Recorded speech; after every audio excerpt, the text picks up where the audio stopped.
नीट पेपरफुटी प्रकरणी केंद्रीय शिक्षण मंत्री धर्मेंद्र प्रधान यांच्या राजीनाम्याची मागणी.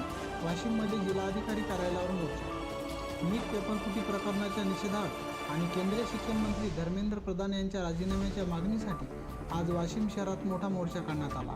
या आंदोलनात विद्यार्थी, महिला आणि विविध सामाजिक संघटनांचे कार्यकर्ते मोठ्या संख्येने सहभागी झाले. दिल्ली येथील CJPचे संस्थापक अभिजित दिपके, शिक्षण संशोधक आणि सामाजिक कार्यकर्ते सोनम वांगचुक यांच्या नेतृत्वाखाली सुरू असलेल्या आंदोलनाला पाठिंबा देण्यासाठी वाशिममध्येही आंदोलन करण्यात आले.